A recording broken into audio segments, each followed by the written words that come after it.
Peace to the tribe, peace to the collective, man. It's Hood with another video.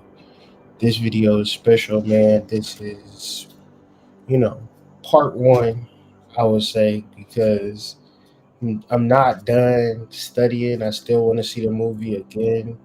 Some more source material that I want to dive into.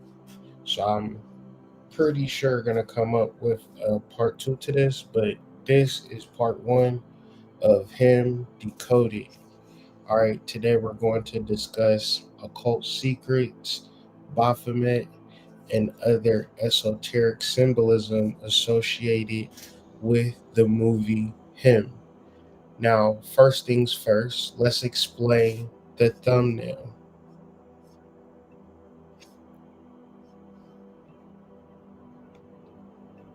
All right, just want to make sure I'm heard. All right, so let's explain the thumbnail. So, first, let's look at the original thumbnail or movie poster of him.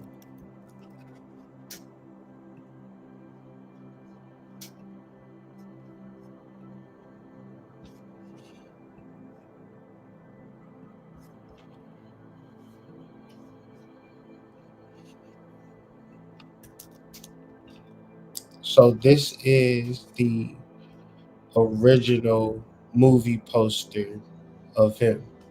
So you have the main character, Tyreek Withers, standing on a pentagram with some cloudy, shadowy figure in the background.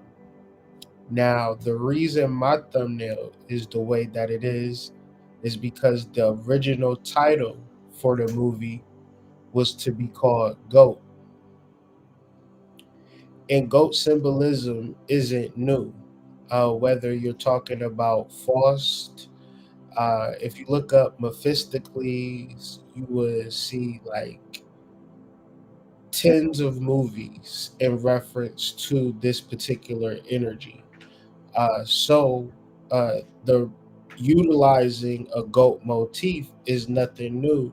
It's just being utilized in a sports setting, which when we talk about sports figures who are good or dominant, we generally call them the GOAT, which have been an anagram for greatest of all time.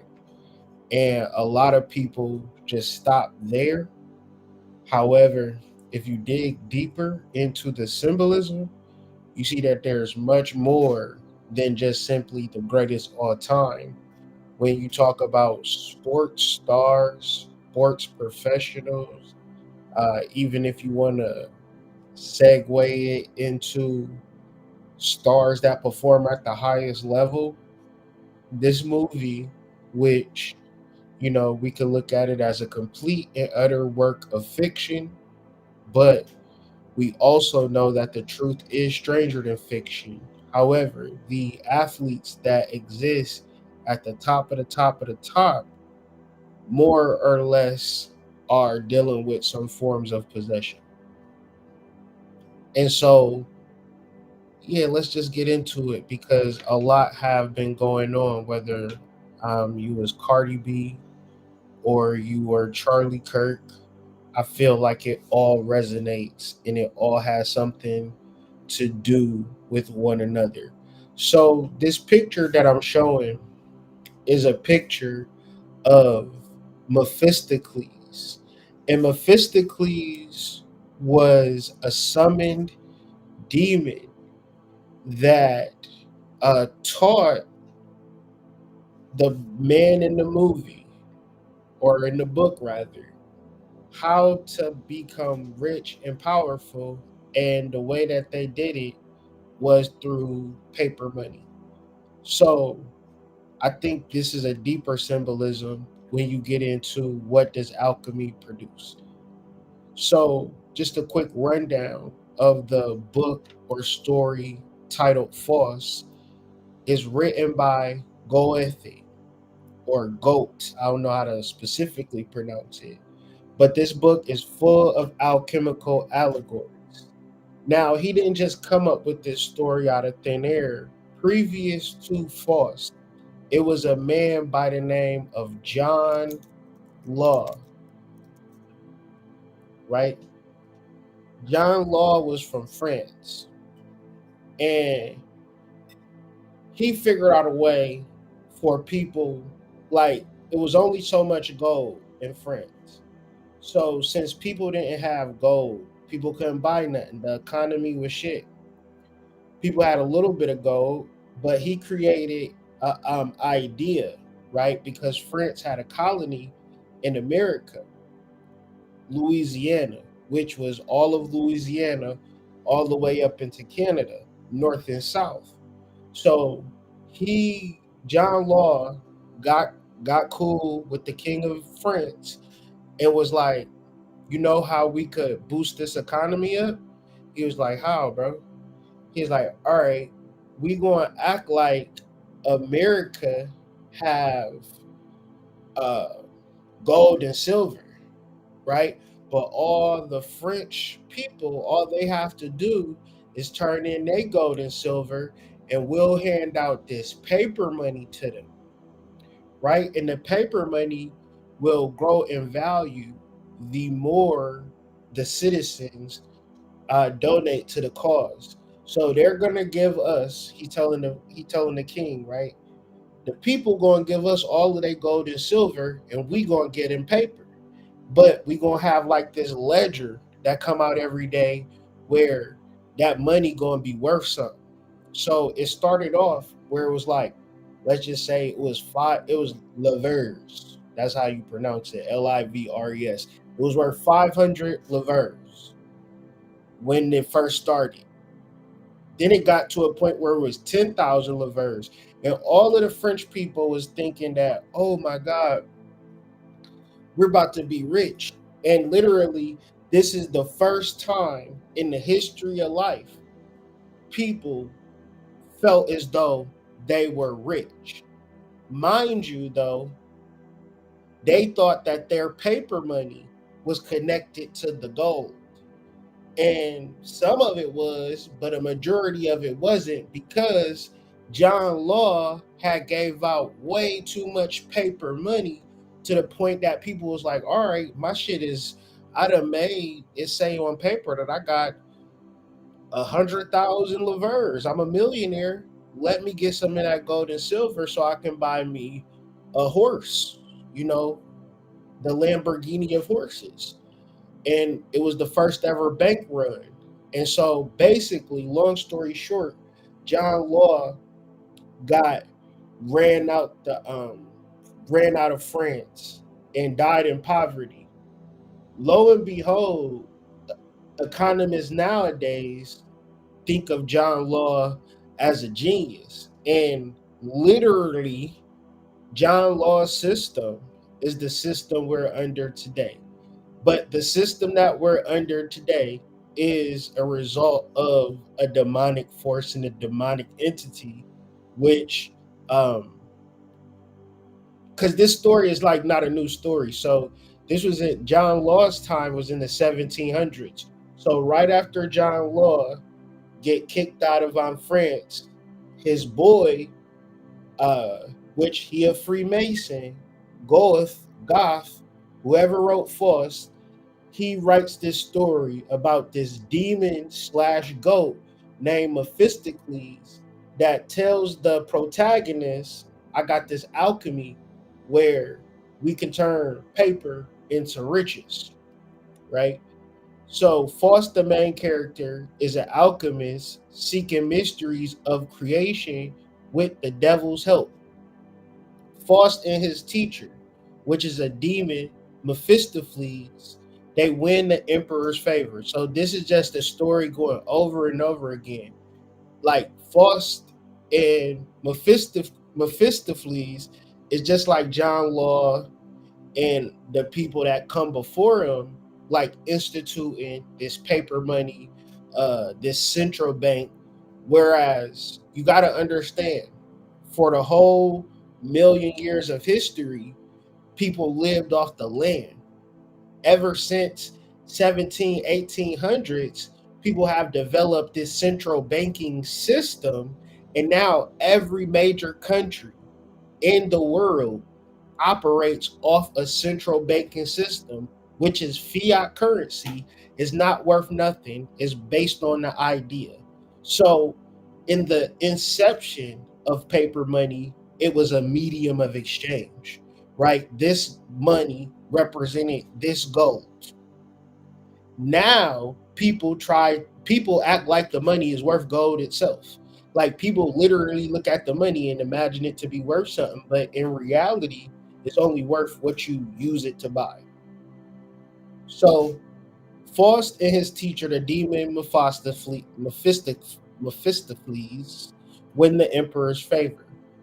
They reveal a secret of alchemy, creating wealth and printing paper money. The emperor is convinced to issue promissory notes backed by future gold. This leads to a booming economy in the materialistic, indulgent society.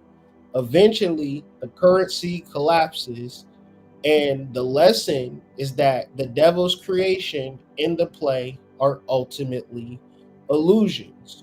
So, if you watch the movie Him, there is a lot of decadence, there's a lot of sex, there's a lot of materialism, but at the very end of the movie, spoiler alert, because I can't decode it without getting into spoilers. Make sure you go support that movie, go to the movie theaters or Pirate Bay, however you get it, how you live, but watch the movie. It's a great movie. Let's just get that out the way. If you heard people's reviews and said that the like I was expecting it to be bad the way that people was talking about it, but then when I got in there and sat down and watched it, I thought it was going to be fast like Sinners. But it was, if it was fast, I was catching all of the plays. But if you don't understand Baphomet, I feel like you can watch that movie and not know what the fuck is going on. But understanding Baphomet is also understanding spiritualism, because in Mormon, in the Bible, in the Torah, in Muslim Islam, they speak of entities and energies that are non-physical, that exist in the world that we live in. And when you are not able to perceive them, the world is just like this tricky, weird thing, right? So if we're not able to perceive the inner workings or the underworkings of the spiritual realm, then this world is like this incredibly tricky, um, unnerving place to master. So the reason why we tackling Baphomet, the reason why we tackling Faust, Mephistopheles, Zeus, all of these particular mythologies, because it leads us. It's like a string, and it all gets tied into this knot, which is this matrix that we're living in, and these people that run and operate outside the matrix that exists in this world with me and you. The only difference is they have a high level of psychic abilities, and they know the difference between the matrix and what's not the matrix. And there was a particular time in Black consciousness where we were able to perceive the matrix as well, and we were having these conversations ad nauseum. It was podcasts all over the place, YouTube videos all over the place. But this particular entity did not like that shit and worked overtime. The people that he can buy out, he bought out. The people that he can kill, he killed. The people that he can, just sweep under a rug, he swept under a rug. Because at the end of the day, the concept of awakening is at bay, is at hand. And so people might go to the movie and be like, oh, this was a good movie, this was a bad movie. But I'm like, damn, Baphomet is directing, writing, and producing movies now. This shit crazy. He got everybody doing what he wants them to do. And if you can't see it for that, it's like, and I understand most people haven't really studied this concept and these particular workings as much as I have. And if the movie was called Giraffe, I wouldn't have shit to say, right? If the movie was called Platypus, would have nothing to say. If the movie was called um, Shark Bait, nothing to say. But in reference, like the movie was called Goat, period, point blank. They changed it to him because of copyright. So the whole concept of the movie is related to a goat, period, point blank. And that goat is a particular entity that's very much alive and present, and can give you information and knowledge, or like you might be afraid of the motherfucker. You know what I'm saying? And now he tormenting your ass. But when you talk, like, most people don't understand spirits. They don't think spirits is real. But um the nigga Baphomet, he is a real live OG. So as I stated earlier, the film was originally conceived under the title Goat, directly invoking the goat-headed idol Baphomet. And so once again, if you're watching the movie and the movie isn't talking about idol worship, I don't got shit to say. If you're watching a movie and the movie's not talking about father this, father that, father this, father that, then I don't have shit to say. But unfortunately, all of those three themes were heavily invoked in the film. And because those things were invoked so deeply, it leads me to Baphomet and Baphomet only, and I'll explain all of this in the slides that are coming up. But let me get into Mephistopheles. These these comments. Seems like everything I seen today has surrounded goat symbolism. Well, I mean, vibes don't lie. That's what Leon Thomas said. That's synchronicities. Exactly. Right. Understanding the synchronicities is how you can understand the spirit game. So, what is Baphomet symbolism? So, initially, without getting too deep, Baphomet is historically depicted as a goat-headed figure which embodies a paradox. So, first off, let's just address the goat-headed figure, because the goat-headed figure is not just like the goat-headed figure randomly, right? It is what we call a chimera or a chimera. A chimera is a hybrid, a creature composed of parts from different animals. So when you watch the movie, at the very end, when they're sitting at that table and they have on different masks, these particular masks are showing you that these are what the demons that people used to draw and show, because in these rituals, even in ancient Egypt, with the ibis head or the wolf head, these represent a chimera, a hybrid, a creature composed of parts from different animals, right? And the purpose of this is to,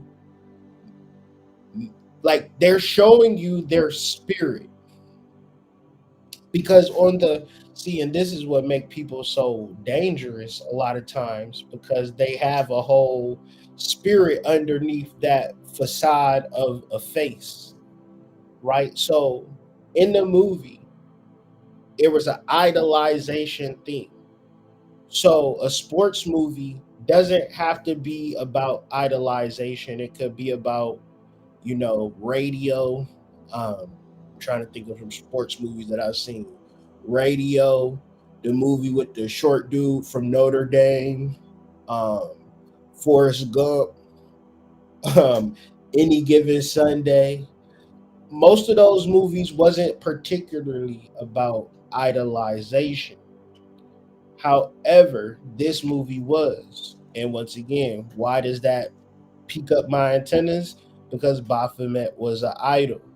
And this idol is utilized for specific ritualistic practices for specific knowledge and wisdom to help you transition from point A to point B. So Tyreek Withers had a weird fascination with Marlon Wayne's character. And I got some tie-ins, man. So it's so many tie-ins. So just if you got ears to hear, man, put them on. Was he idolizing? Was Cameron Cade idolizing Isaiah White, or was Baphomet drawing Cameron Cade's attention? Was Baphomet orchestrating the whole thing so that this transfer of energy can take place? Because he wasn't idolizing Isaiah White in the way of I idolize you. No, Baphomet was an idol that Cameron Cade worshiped, for which his father was sacrificed so that this transference of power can take place. So if it was the man, then the story is about a misguided hero worship, the danger of elevating flawed humans. However, if it was a spirit, then the film shifts into metaphysical territory, suggesting possession, power, or the seductions of forces larger than the individual. And if you watch that movie and you get really into it, you start to see that it's about a secret society, and who runs that secret society. Or a deeper question to it is, what is the why to the secret society? And the why to the secret society is the entity that controls it, that gives these particular people information at the highest levels that help them engineer society as we know it. So let's frame the narrative. We are understanding this movie to be a form of duality: man versus spirit, idol versus archetype, where you have this archetype of possession and this idol that really feeds off of sex, money, and drugs to get people to sign these contracts or to sign your soul over. This is story is old as dirt. From the Adam and Eve and the serpent to Samson and Delilah. Jesus going to the mountain with Satan for 40 days and 40 nights. So the story thus is, can we get you to give us your soul for your life?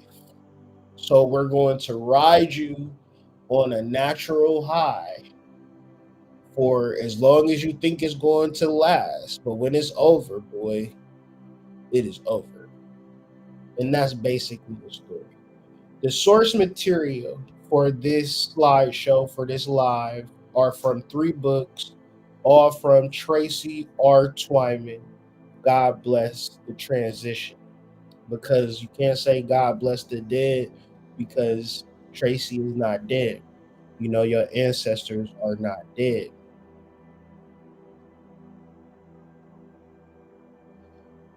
So Solomon's Treasure has excerpts on Baphomet. Money Grows on the Tree of Knowledge have excerpts on Baphomet.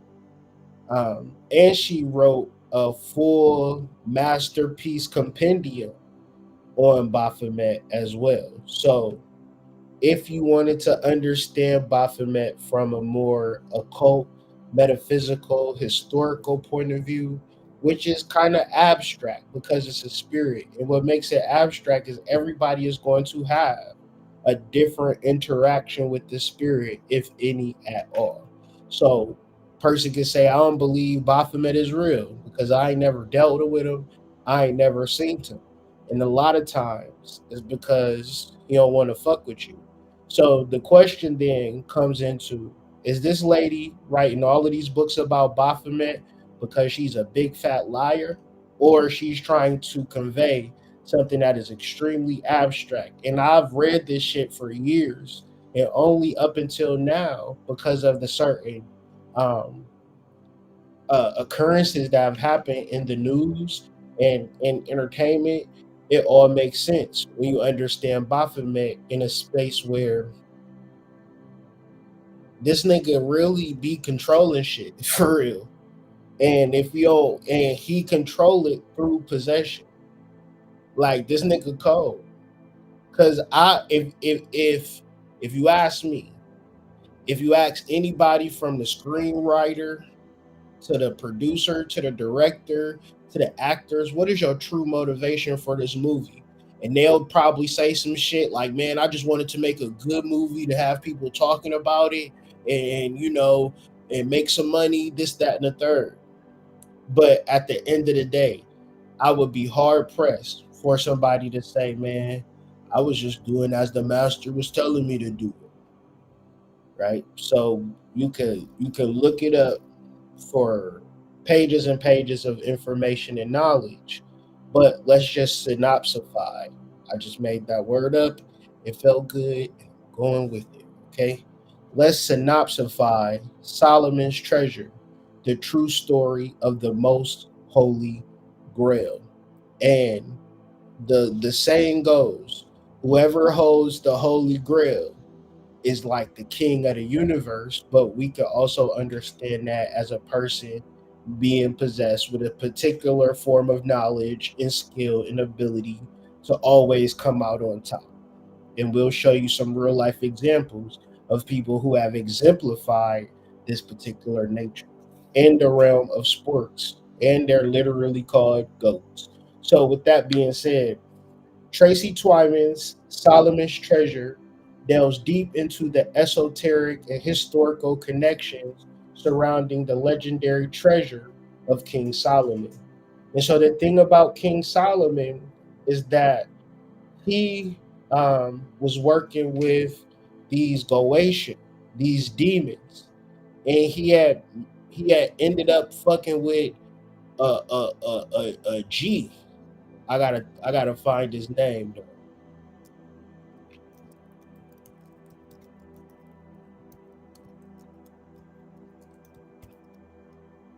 This is a very Oh yeah, I forgot his name. He probably gonna be mad at me like, nigga, how you forget my name, man? You don't remember me? I'm Asmodeus, nigga. I was going under a real deep Asmodean channel, right? So Solomon is tricked by the demon Asmodeus in several legends, most notably in the story of Solomon and Ashmedai, where the demon swaps places with Solomon by swallowing his ring and throwing him far away. Asmodeus then impersonates Solomon for a time, but quote unquote, Solomon eventually returns, reclaims his throne, and forces Asmodeus into servitude. Well, the real story is in the occult circles is Solomon was really tricked, and Asmodeus, the demon, is the true Solomon, right? Because the thing about Solomon, he had what 72 demons. This nigga was the king of fuck around and find out, right? He had them goetic demons all around him. So you don't think they was powerful enough to take him over? I don't think you that bad to be fucking with demons to that point where they can alter your reality. So what does this have to do with Knights Templar? Well, King Solomon's temple and Knights Templar.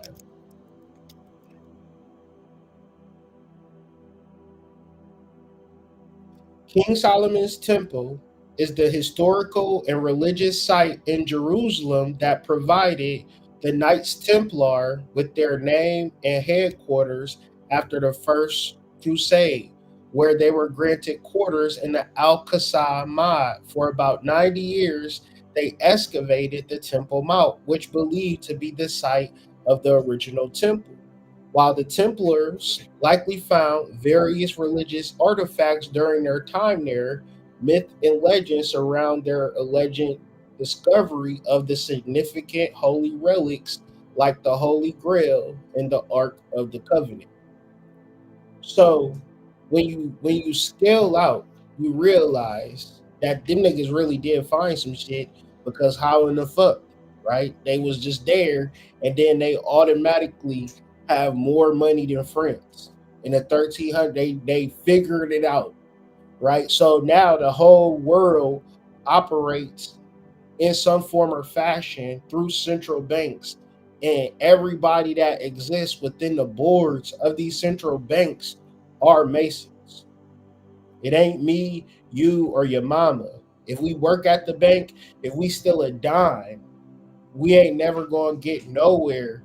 They gonna fire the fuck out of us. So we ain't got nothing in realms of this central banking industry.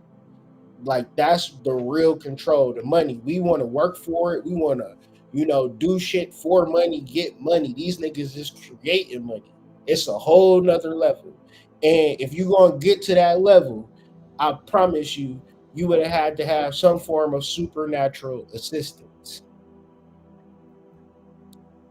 So Twyman's research bridges the gap between historical accounts, occult traditions, suggesting that the treasure might not be merely gold and jewels, but rather ancient knowledge or relics with immense spiritual and magical power. The bus, the bussy, I meant the I said bus, but I just went forward. I just kept going. The book touches upon various occult themes, including Gnosticism, alchemy, secret societies, positioning the Templars as key figures in the millennial-old quest for forbidden wisdom and power. So when you look at Freemasons, you look at the Knights Templars, you look at the Shriners, you are looking at motherfuckers that know some shit that you don't know. And that's where they get their power from. And that's where they exist. They exist higher than the government. They exist higher than the police. Anybody that you can name. When you talk about who runs the world, girls, we talking about free Masonic, Knights Templar type things, because they boss is an actual entity. And the reason that they rule and they exist in such high favor is because most niggas don't even believe in this shit. Most niggas think I'm talking pure crazy talk. That's why I gave y'all niggas the 3 books so y'all can read it for y'all motherfucking self, right? Because don't take my word for it at all. And so let's go forward. So this is the sigil of Baphomet. This is the sigil for the movie Him. So once again, if it was a rose-colored bush, I would not say shit. If it was a crescent moon, I probably would say shit, but I probably wouldn't. But come on, man. Why y'all gonna make the same exact sigil and you throw the infinity in there just to make it look like the eyes and the ears of Baphomet? That is the Baphomet sigil pentagram, and it don't have to be.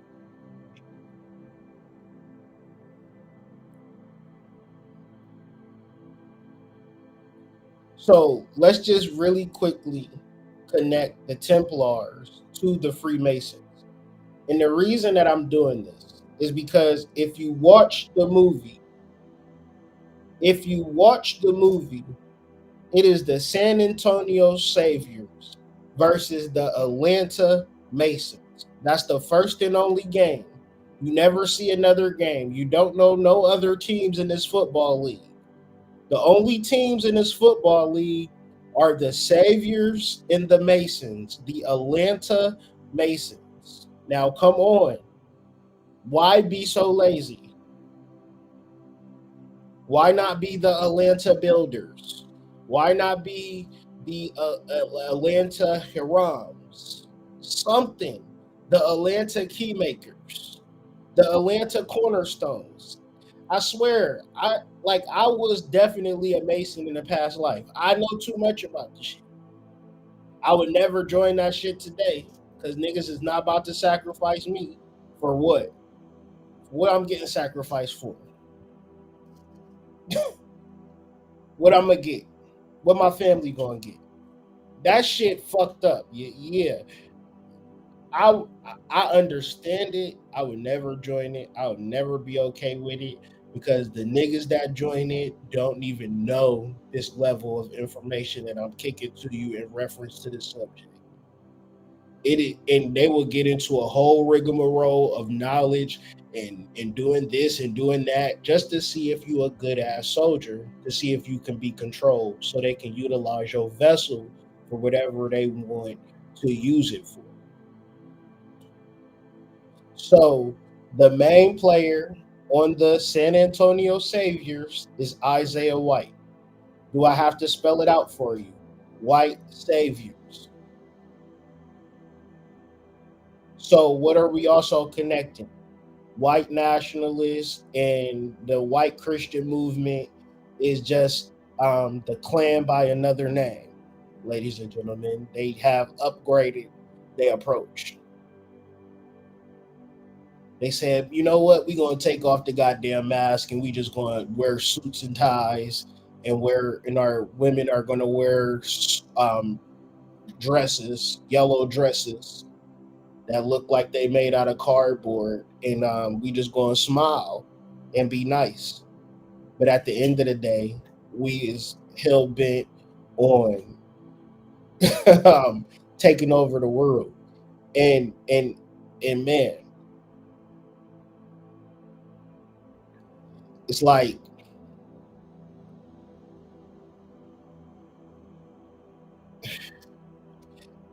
if you don't understand the depth of it, I don't even want you to hop down this rabbit hole for real. I want you to just act like, you know what I'm saying, it's just a movie for real. Like that was a good movie, hood, and just keep it there.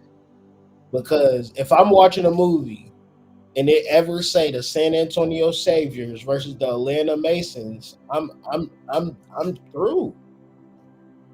And then in the first game, what happens? The Marlon Wayne's character gets injured, a career-ending injury, and then it fast forwards to a point where, for 8 years, he had been winning Super Bowls and shit. You go from career ending to winning Super Bowls. And I'm not even going to talk about Bronny James and LeBron James because I'm sure it don't have nothing to do with nothing. Because I know Bronny James everybody recovers from cardiac arrest. Even though Google saying it's 97% chance you're supposed to die if you go into cardiac arrest. It literally means you're dead. But I digress. 6 Day Arnold Schwarzenegger. I digress. I'm stopping. All of these movies is telling you about clones, telling you about demon possession, and they doing it in order. So keep LeBron James in mind, because all of these figures are Masons and Masonic, and they operate and they are ruled by an entity. That's the secret.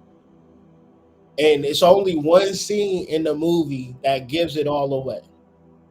Right at the very end, when the dude is being stretched onto the pentagram, nothing is pulling him. Right? Nothing is pulling him, meaning that it's invisible forces that is promoting blood sacrifices, sex ritual. Because once again, why do they do it in the first place? Because it was part of cultural and tradition for us to do this shit anyways. We would be a part of a tribe that, and it goes into the movie. Native American tribes, when you turn 15, 16, they send you into the woods and they pump you full of blood of warriors so that blood can continue on. Man, I was outside freaking Black and Miles when I was 15 and 16. I had no rites of passage. So, and part of all of this, and what I'm coming to realize in my study is that a lot of this is by design. A lot of it ain't just because niggas is so stupid or they just don't want to be successful. A lot of it is just ripping us from our traditions, ripping us from our cultures, and just saying, okay, you guys figure it out. And so when we're trying to exist in this world as just normal people, we have it harder than the average person because we don't have no culture, we don't have no tradition, we don't have no rites of passages, and thus it opens ourselves up for possession. So 10 times out of 10, you dealing with somebody, you going on a date with somebody, you hanging out with somebody, your best friend, your girlfriend, your boyfriend, under full possession. They have no idea who they are, what they want to be, where they're going. At the base minimum, they got a job and they got money in their bank account and they can pay their rent just so they can exist as a form of possession. Because we've created in a society, as long as you can take care of yourself, you are in a good place. And meanwhile, the whole world is being ran by a whole fucking secret society that is specific on you being separated. And it's not humans that is coming up with it. It's the aliens. It's the demons that possess the people. So people will be like, I wonder when aliens is going to come. They have already came. Well, I don't see them. Their technology is way more advanced. They don't want to be physical because physical is just a boundary. Why not be free and possess people and get people to do what you want them to do? That's the way to go. If you're an alien, if you're a demon, and 10 times out of 10, you don't even know the difference between the two because you're looking for something physical to happen. Niggas is don't believe in spirituality because they never seen sparks fly out their ass. Well, I'm not sure a spirit is real because I've not levitated. Meanwhile, you being sucked dry by parasites and energies that's feeding off your negative energies and your hormones because you don't see it. But when you ever thought of something and got real happy or thought of something and got real bad, well, you didn't see nothing. How you get mad and nothing has happened in front of you? Because it's a certain dimension of thought, energy, emotion, spirit, where these energies exist and thrive in, which you enter in every night when you dream or you go into deep meditation. So part of Templar rites, part of Freemason rites is deep meditation, is psychedelic trance. So you can begin to understand these other dimensions. And these are the higher level Masons. Most people don't get to it, right? And the Templars, the Knights Templar, you don't get a Freemason without a Knights Templar. Because at a certain point, the Knights Templar was quote unquote disbanded, right? Knights Templar no more. But when you look it up now, when you find out like what is Knights Templar up to now, yeah, the Knights Templar they Freemasons now. So some believe that there is a symbolic or ritual tradition from the Templars that have passed down into Freemasonry. So when we are looking at these movies, when we are existing in this life, you got to understand that Freemasonry is all around you. It is the secret, it is the whisper, it is the silent thing that nobody is talking about, yet it's still the shit that controls the world. So I'm what you call a freelancer.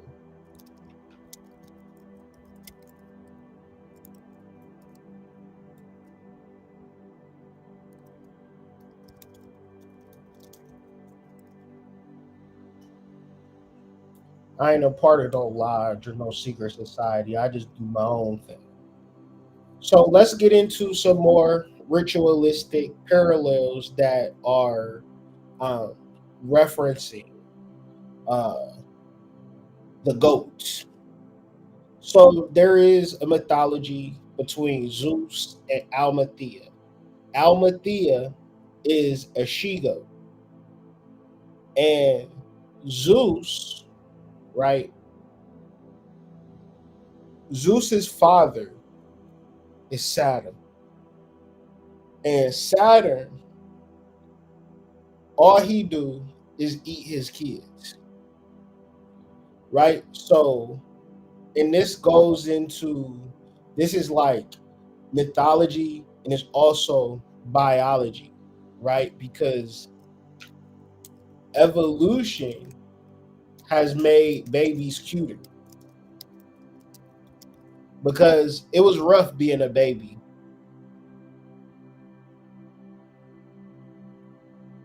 So evolution has shaped babies to possess physical and sensory traits collectively known as baby schema that trigger caregiving behaviors and ensure offspring survival. Right? Because what was motherfuckers doing with babies in the wild jungle? You traveling 1,000 miles across the Himalaya and you got a baby. You gonna throw that baby, you know what I'm saying? You gonna throw that baby. And motherfuckers like, what you doing? Like it could have been a normal thing. Yeah, we about to have a baby and throw it. Right? Because people is just that turned off. Because listen, even in animal, you ever be on Twitter and see like the baby animals? Them motherfucking predators don't give a fuck, bro. They is about to eat that baby, bro. They're about to eat that baby. And then it get into a point where the the blood and the energy. So like witchcraft. If you ever seen the movie The Witch, which tackle both of these subject matters, witchcraft and also goats. The antagonist to that movie was Black Phillip. It was a goat. The nigga was in the movie the whole time. You ain't even know. In the little kids in the witch, they started singing songs about the damn goat. The goat was psychically talking to the little kids, sending them messages, right? So in the witch, it's like giving you the same mythology, but in him, is giving you the same thing. But it goes back to Zeus, and with Zeus, which is crazy, right? He was raised by this she goat, and this she goat nurtured him and brought him to life. And what this nigga do? He gonna kill the damn she goat, and he turned the she goat into a shield, and it's called the Aegis shield. So when you look up the etymology of Aegis,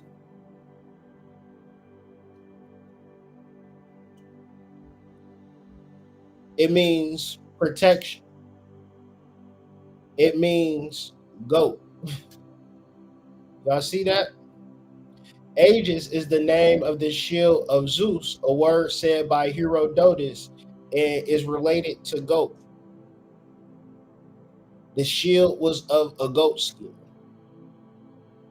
or a goat skin cloak. So this, and then it's like, Hood, why is you even talking about this shit? Because I'm telling you, when Tyreek Withers walks into the house with Marlon Wayans, what is Marlon Wayans doing? He's stretching out animal skins, right? Because these in ancient mindset and ritualistic mindset, you can channel and transform that energy. So what is he doing? He's doing alchemy. He's an alchemist. He's a magician. But we also got to understand that Isaiah White is not Isaiah White. Okay? Isaiah White is 140% possessed by Baphomet. Isaiah White died when he got into that injury at the beginning of the movie. Then he was possessed. And then he became the GOAT. He was the GOAT because he literally was the GOAT. And so when he's doing shit as Isaiah White, he's not doing shit as Isaiah White. He's doing shit as Baphomet. So at the end of the movie, Isaiah White is literally letting this person kill him so he could then transfer his energy into this new body. Because another symbolism with the skin is like human skin. It's just a vessel. It's just a container. And what you put in that container, and it's a Bible verse too. It's all coming back to me now. This is one of the coldest Bible verses too.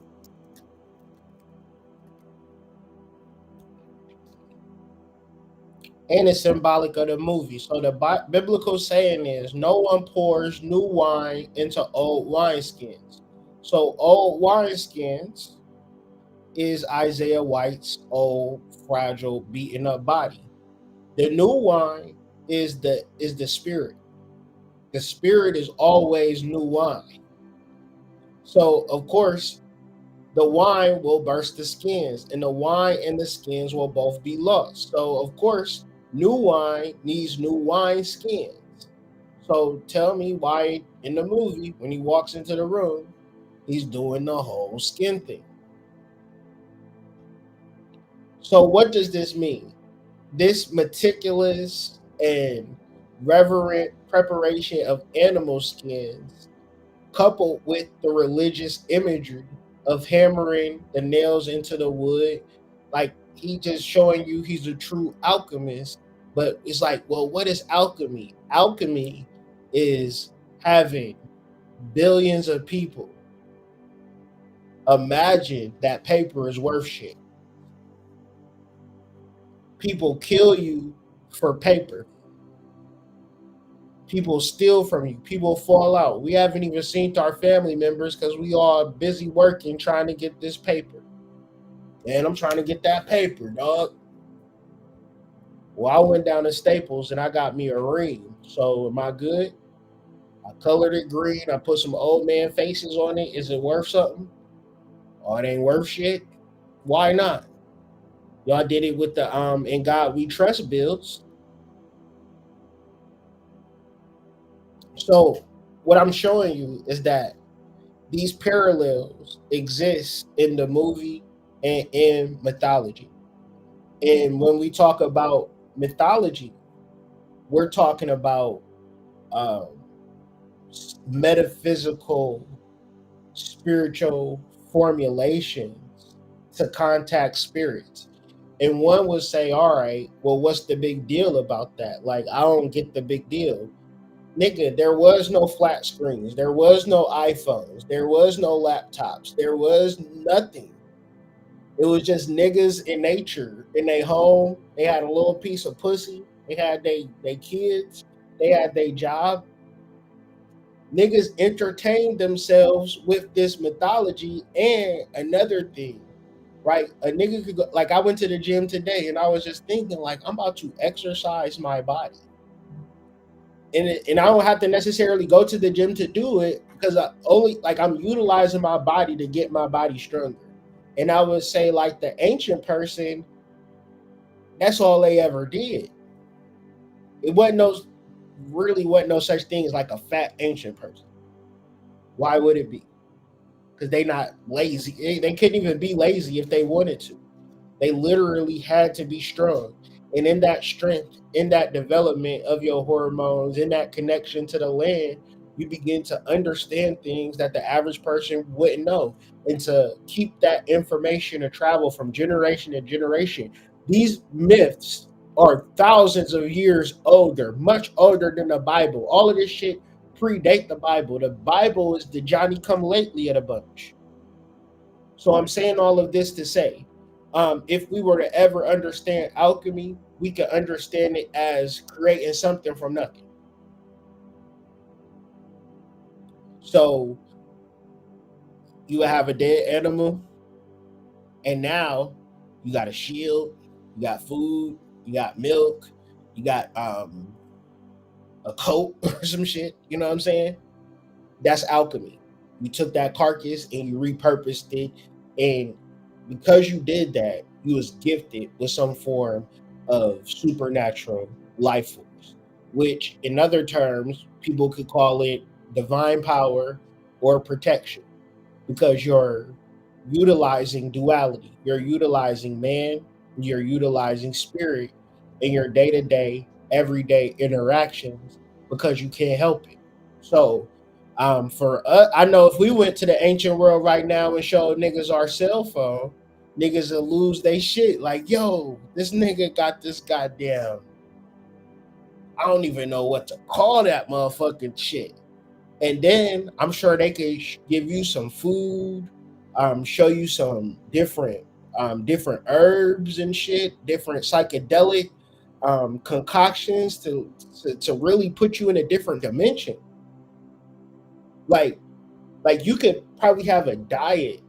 So in reference to the witch, like the Salem witch trials, a lot of it they think that it came from the diet. People was eating this bread, and this bread had ergot, and the ergot is just another name for LSD. And motherfuckers was tripping balls, and motherfuckers was like, motherfuckers is witches. But you mind you, they eating this bread 3 times a day. They getting fucked up off this shit. So like they looking at the world too crazy. So then we got to understand our diet: microplastics, chemicals, high fructose corn syrup, and then a nigga's telling you, "Well, I don't even communicate with spirits. Why would you? How could you? You're not doing none of the thing. You're not even making the connection between animal and life and spirit and like doing alchemy. You know what I'm saying? Like a lot of it is like hands off. So when you look at Tyreek Withers, he was going through a ritual to see if his emotions were in the human realm or have he let that shit go. And as you've seen throughout the movie, it was clear that he had let it go and he had existed in a completely different paradigm. So both scenarios show the movie's ritualistic preparation of animal skins, and of course, Zeus's creation of the Aegis, which is goat. So once again, he's doing this goat like the writers had to know about this shit, or tell me what's more amazing, right? These niggas don't even know about Zeus and Aegis, and they named it GOAT. And then just so happened to have a nigga literally stretching out animal skins in a ritualistic fashion in the same way that have been explained in the Zeus mythologies. But Aegis literally means goat. Of course they know the mythology, but we don't. But the mythology comes from us.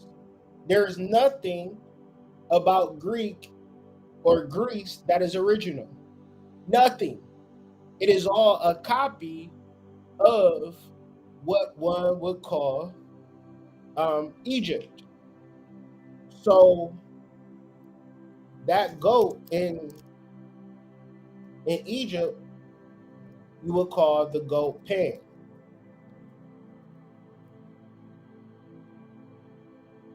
So the Greek god Pan was a Greek god of shepherds, hunters, and untamed wildness. In ancient Greek, he was often depicted as a horned man with legs of a goat.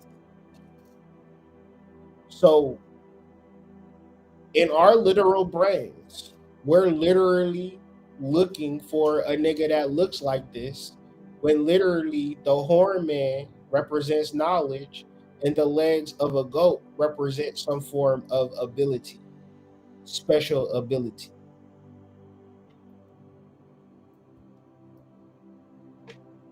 So the GOAT connection from sports to Baphomet.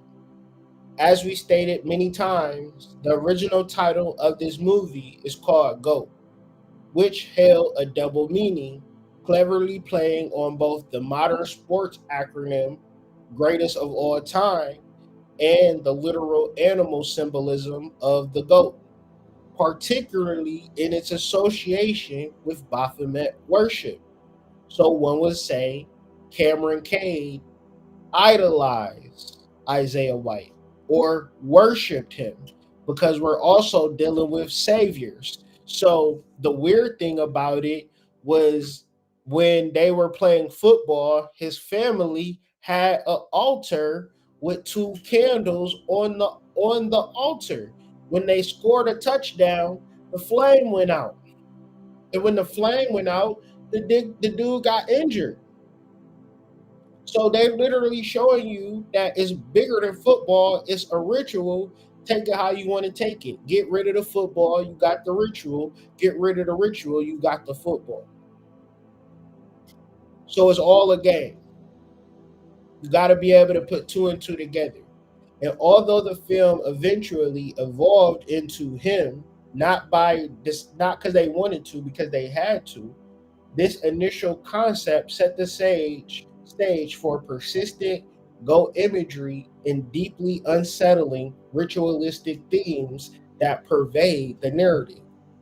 The connection deepens when considering historical accusations such as those against the Knights Templar, who are infamously charged with worshipping Baphomet, the mysterious, often goat-headed deity. So at the beginning of the movie, he gets struck over the head by a mysterious goat-headed deity. Literally. The film's meticulous, unnerving portrayal of animal skin transformation directly parallels ancient goat worship rituals and the sinister undertones of historical occult accusations. Because let's not forget, a lot of the Knights Templars were burnt at the stakes. A lot of the witches were burnt at the stakes. The script, developed by Zach Akers and Skip Bronke, skillfully weaves these layers of meaning, drawing a line from contemporary slang to ancient lore. That's why this movie was cold, man. This motherfucker was a masterpiece. I promise you ain't never seen a colder movie, because the motherfucking spirit produced this motherfucker, y'all. Y'all gotta, like, a nigga could have never did no shit like this. Cause niggas don't even get it. And I wouldn't have got it, but I'd have been studying this shit for years. I'm knee deep in this shit. So I get it. But once again, it's shit that's going on that I don't understand. So we got the goats right here. It's 2 goats. I threw in Michael Jordan and I did the calculation. Michael Jordan is not the GOAT. I'm sorry, y'all. He's not the GOAT. It's not up for debate, okay? LeBron James is the GOAT of basketball, right? Now, if you watch this movie, it's showing you what happened between LeBron James and Kobe Bryant. And that's all I'm going to say about that, because you got to be able to connect the dots. Tom Brady and LeBron James, they both have their moon sign in Aries. Why is the next movie that's going to come out is Tron Aries? The colors for Tron Aries is red and black. The colors of Baphomet is red and black. What is Tron Aries about? It's about like a cyborg drone or whatever the case may be, but he start to develop consciousness. He start to break away from the path. He start to break away from the matrix. But the whole time, I bet you, I ain't even seen that movie. I'm cold at this shit now. I bet you he thinking he awakened to some shit, but the whole time he was being controlled and manipulated to do that shit because he a part of a larger plot. Because as much money as LeBron James make, them owners is pennies compared to what them owners make.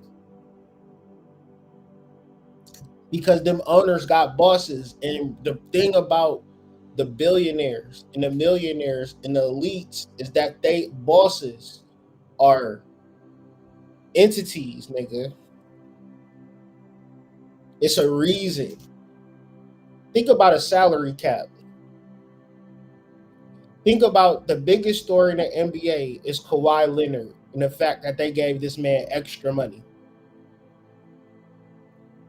Like they gave this man extra money and they losing their shit. And it's like a salary cap is literally the most racist shit in the whole thing.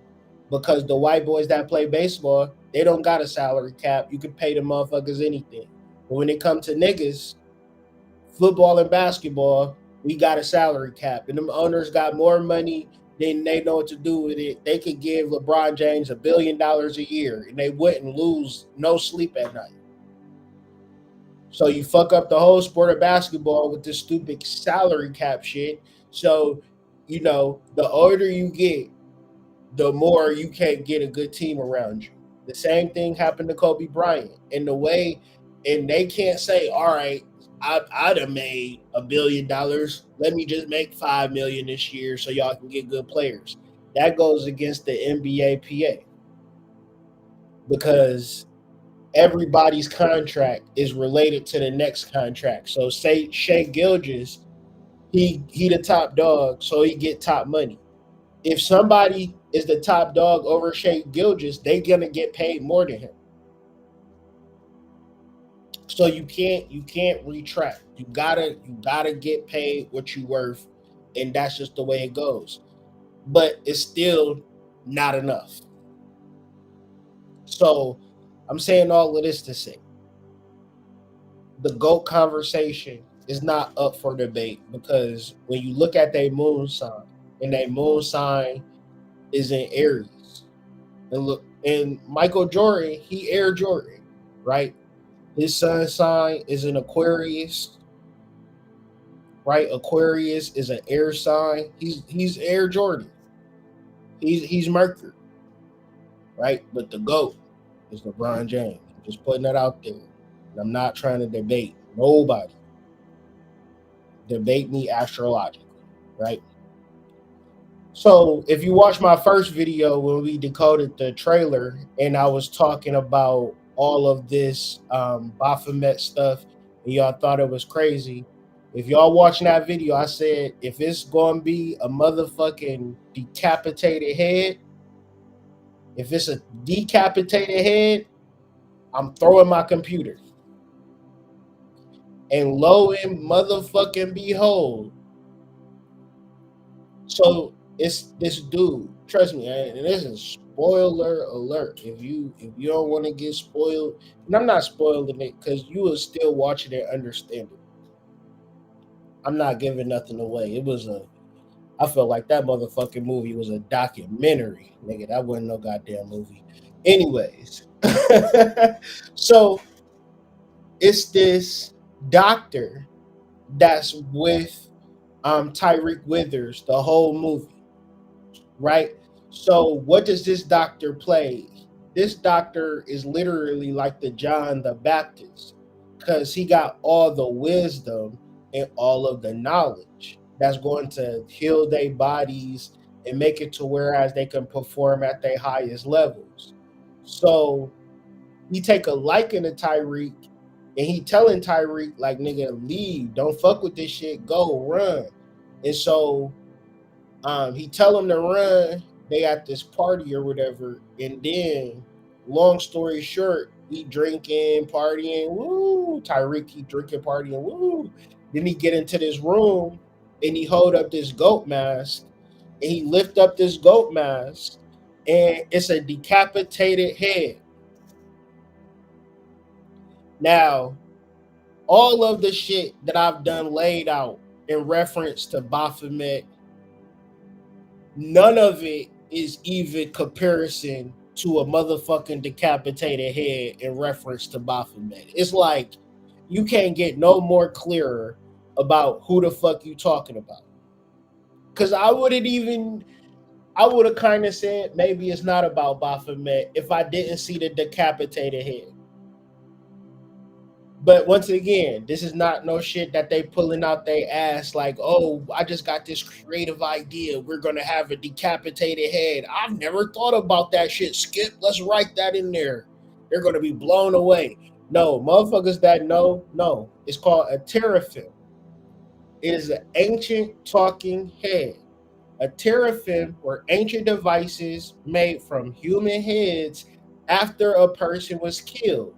The head was shaved, salted, and a gold plate with magical words was placed under the tongue. The mummified head was then mounted on a wall with lighting candles around it, and people would prostrate before it as it spoke to them. Now you gotta understand the amount of LSD, the amount of psilocybin that niggas was taking, it wasn't nothing for a motherfucking head to start talking to you. It wasn't like they didn't have Instagram or TikTok. And I done scried on some shit where I done looked at an object and just completely locked in and focused on the object and started tripping balls with no psychedelics. So in a part of these rituals, because once again, them niggas was injecting blood and tripping balls. Let's not forget that. That blood was what is called the Holy Grail. That Holy Grail is the blood of Jesus that have been passed down from generation to generation to generation. And that blood of Jesus possesses a person slowly but surely. And once again, it's like, well, they didn't say that in the movie because either they don't know or they know they just try to make a good movie where it wasn't filled with exposition and give you something to think about. Give you go home and have you research this shit. Make sure you join the Substack. You can get all of these slides for you to download for your download and visual learning pleasure. You feel me? Do your own research, shit like that. So these ancient ritualistic uses of human remains parallel the disturbing imagery in the movie Him, particularly its themes of severed heads. So he did at the end of the movie, this nigga goes on a head chopping extravaganza. He don't have to chop off the head, guys. He could, you know, stab him in the stomach. He could body slam him. He could do all types of shit. But he has a sword. And let's look up Tyler and sword.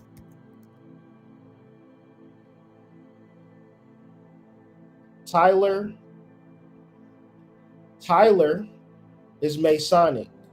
A Tyler or a Tiller is the name of the office of the outer guard of a Masonic lodge. We're going to connect some dots. The figure on the left carrying a lamp and a sword is probably a Tyler escorting his master of a lodge. Because the dude that they arrested for the Charlie Kirk situation, his name was Tyler, right? All Masonic things that's being played out right in front of your eyes. And I don't know why. I mean, are they going to come out and say that they rule the world, or are they going like, let us know subconsciously? So finally, I'm finishing up. We have to bring up the concept of Mithras, the god of contracts, because what were they trying to do? Excuse me, what were they trying to get Tyreek to do? They were trying to get him to sign a contract. Why? Because Mithras is the god of contracts. When you sign in those contracts, whatever contract you sign, you are signing a contract with an entity and an energy. Because you don't have to sign them to live. But you going to notice some weird shit going to happen after you sign that contract. That shit is metaphysical. Because the question is, why are you signing it? Are they going to bring it back to show you? Or is it something in reference that is metaphysical that you don't know? So Mithras was the Persian god known as the god of contracts. In Mithras mystery cult initiation, new members would shake hands with Mithras and seal as a seal of their pact, with Mithras referred to as the friend. Many aspects of this ritual were later absorbed into Freemasonry. So, according to Nicholas de Vere from the Dragon Legacy, Baphomet means Father Mithras. So, Why is it to the fact that at the end of the movie they wanted him to sign a contract?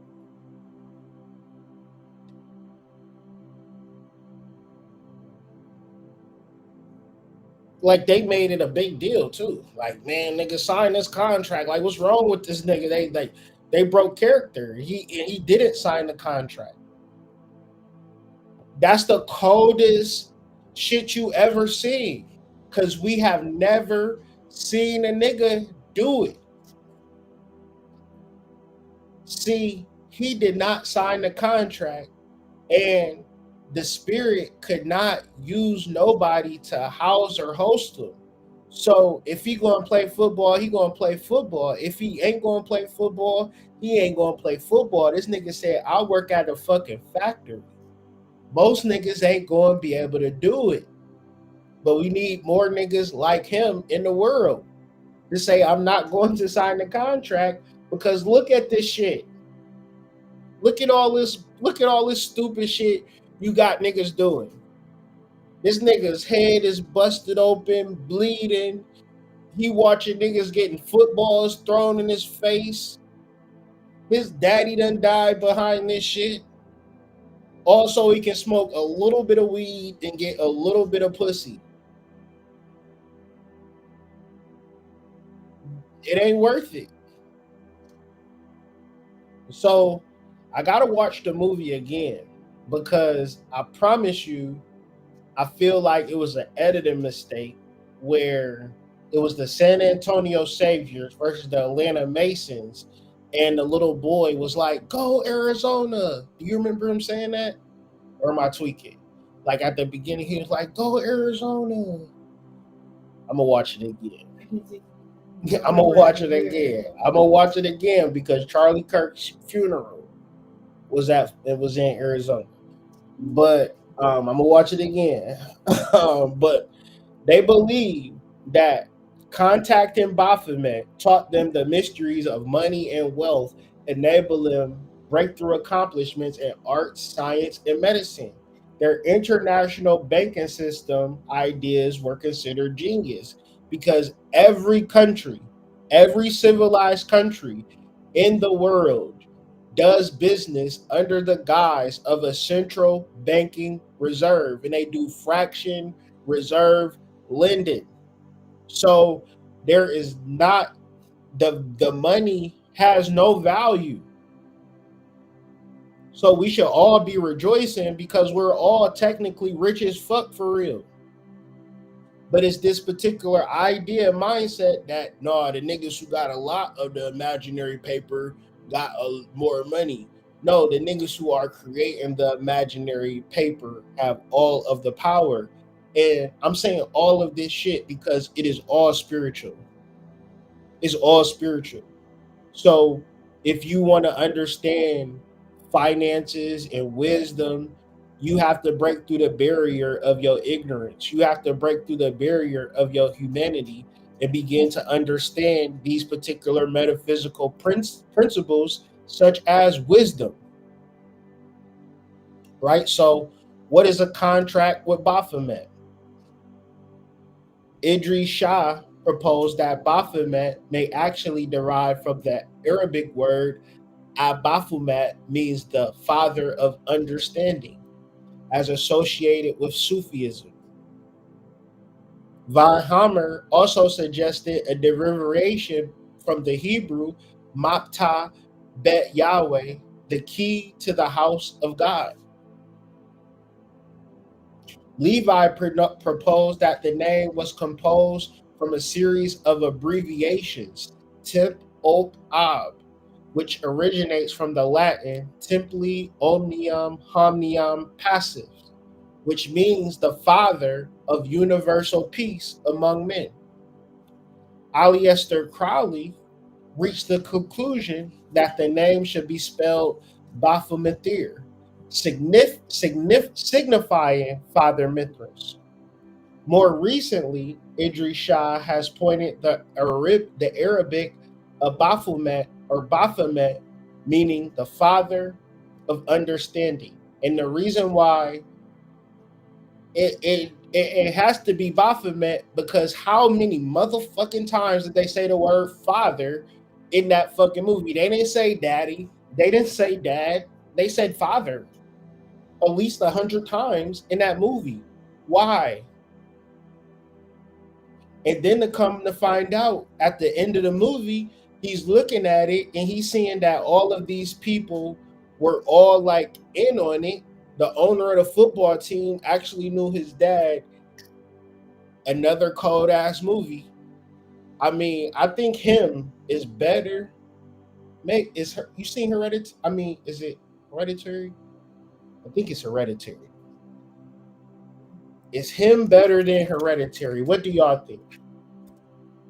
Yeah, it's called Hereditary. Hereditary is cold, but it's the same shit. It's these demons and these entities that is possessing these people, organizing people. That's bro.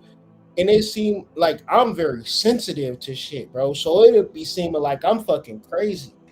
I just be having to pray to God, like, dog, I know I'm not tripping, but what the fuck?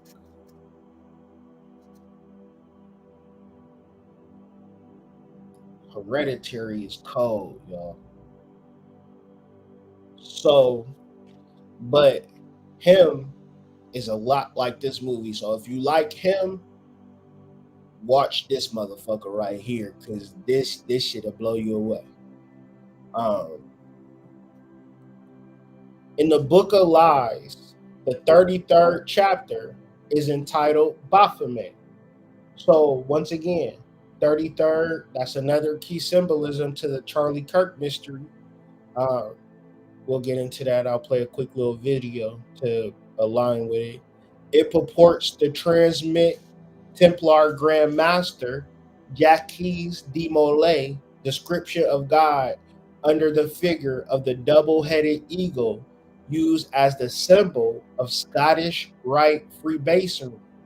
It also alludes that the god that is ass-headed, leaving it unclear whether Baphomet is to be identified with either, neither both the eagle and the ass-headed figures.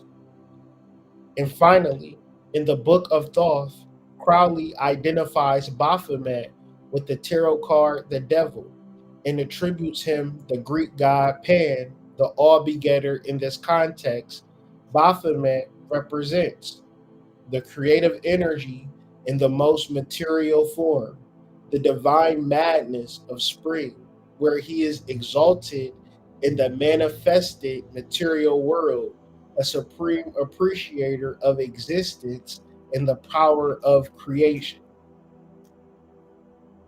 The Templars afforded Baphomet ceremonial reverence, believing their devotion and sacrifices would gain them wealth in return, essentially making a contract with this entity for material prosperity. But that's why I love the movie Him, because it actually had a good ending where he rejects the contract and he rejects the possession.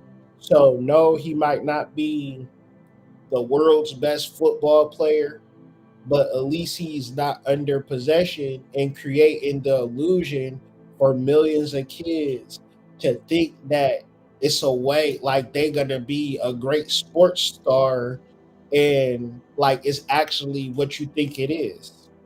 It's a huge illusion. Everything within this matrix is an illusion because we do not get to deal with the truth. So, in order for us to get to the truth, it's very simple.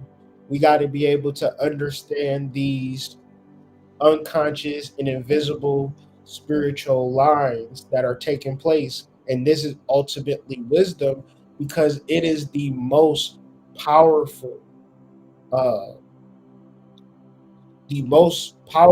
creative, materialist, creative force.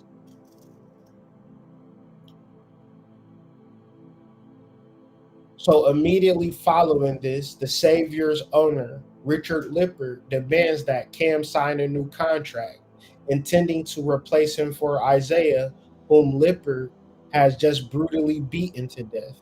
Lippert condescendingly refers to Cam as boy and escalates his threats, promising to kill Cam's. He told him, like, man, I'll kill your family, right? And he still didn't fold, right? Which is dope. You know what I'm saying?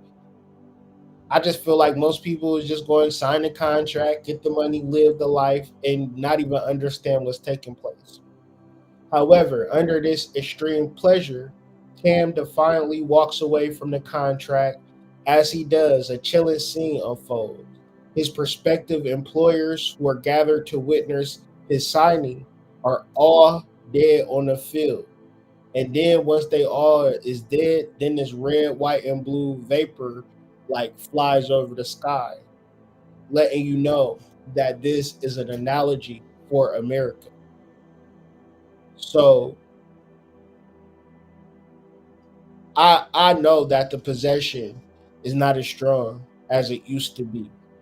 The way that I'm thinking, the way that I'm moving, the way that I'm living, I feel strengthened by the spirit in a way that I wasn't feeling 6 months ago, shit, a month ago, right? I feel extra strengthened by the spirit. And because of that, we're going to have to recognize and deal with these dark entities flail. What do I mean by that? If you know that you're about to lose a fight, what you start doing? You start throwing haymakers. You start looking for shit to throw at a motherfucker, right? You trying to do anything and everything to have dominion. But like it's the way that I'm seeing through shit that like you can't tell me that God not real. My whole day I'm being motivated and moved with the fact of God's realness, and it's very patient. It's not rushing me into anything. It's not making it to where everything that's happening in my life is perfect. I'm having to learn. I'm having to like really grow through trial and error. But that's how I know God is working in my life. And I'm saying this all to say, like, this movie was a representation of God's triumph. Like, it reminds me of Psalm 23. Yea, though I walk through the valley of death, I shall feel no evil because God is with me. And for you to be in the valley of death is sometimes part of your testimony. Sometimes you got to be pulled out of situations that only God could have pulled you out of just so you could have a testimony for your whole life. Because people was going to say, well, that happened for you. Yeah, you're right. It happened for me. You know what I'm saying? I'm just a regular person. And I know that I couldn't have done it by myself. So it's like, do not be manipulated. Do not be oppressed. Do not be victimized. Because a lot of that happens along your spiritual journey.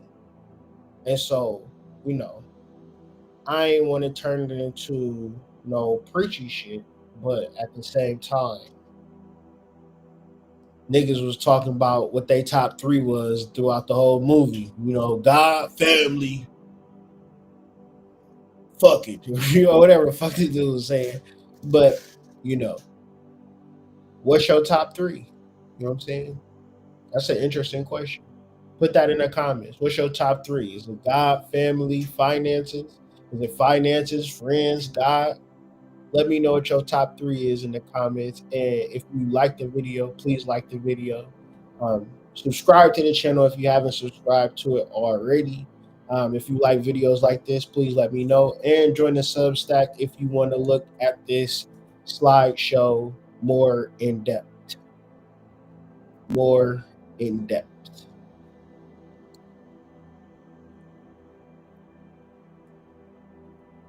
Oh yeah, I didn't even get to talk about the wife because the wife is connected to Baphomet too.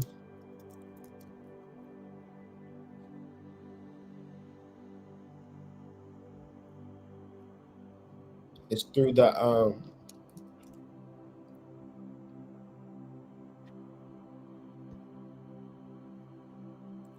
Kybele, or the Great Mother of the Gods, was a deity associated with universal motherhood and was worshipped in ancient Asia Minor, Greece, and Rome. Um, that's who this entity. Um, that's who this. That's who Julia Fox was portraying. So Addis, just connecting Kybele to goats.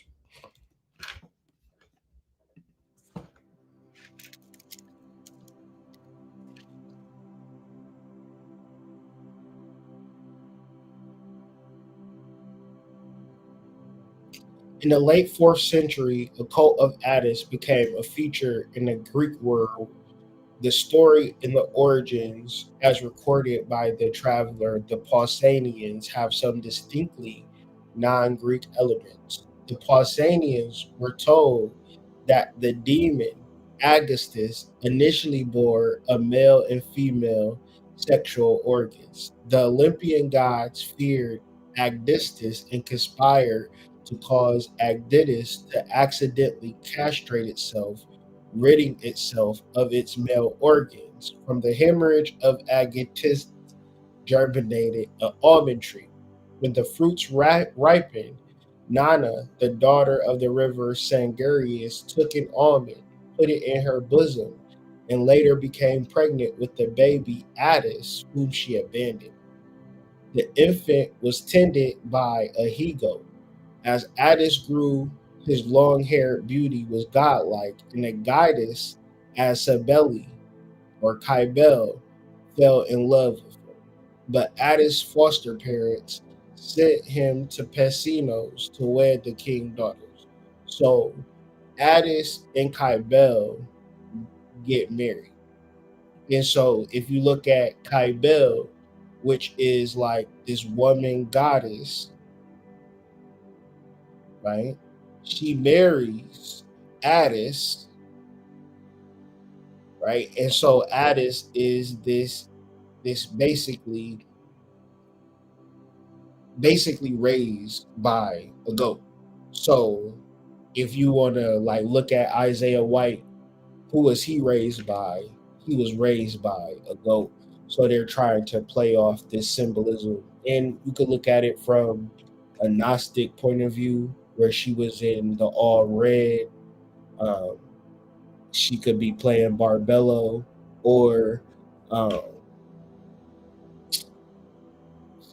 the Whore of Babylon as well. So I think the Whore of Babylon, where's your, but I could be, yeah. She was wearing the scarlet color, symbolizing her sinfulness and opposition to God. And so towards the end of that, she was wearing the red. But like I said, I could definitely do a part two because it's shit that I didn't even get to. So, with all of that being said, man, make sure y'all take y'all asses to go see this movie while it is in theaters, and look for the symbolisms. Start to pay attention to the spiritual motivations, like, the possession and things of that nature. So the next time I'm gonna watch the movie, I'm gonna watch it and look at Isaiah White as being a possessed person versus him being a regular person that just grew up and was playing football. Because I ain't seeing with no brothers, no mama, no daddy, no nothing. Right. So I want to get deeper into it, man. And I hope, we can get deeper into it together. Pause. Join the Substack. Link is in the description. Hit me up on IG at the Hood Mystic. Email me if you can reach me at thehoodmystic@gmail.com. We coming with the content, man. We not stopping. We're dropping hot lava fire on your head. So make sure you got a waterproof hat. Shout out to Tacos Are Spiritual. I appreciate the super chat. Now I can go eat dinner. I was literally doing this live. I'm like, if I can make $5, I can get me a fofo. So I appreciate you. Tacos Are Spiritual. About to lock you in on this 4 for 4. And I'll catch y'all on the flip side.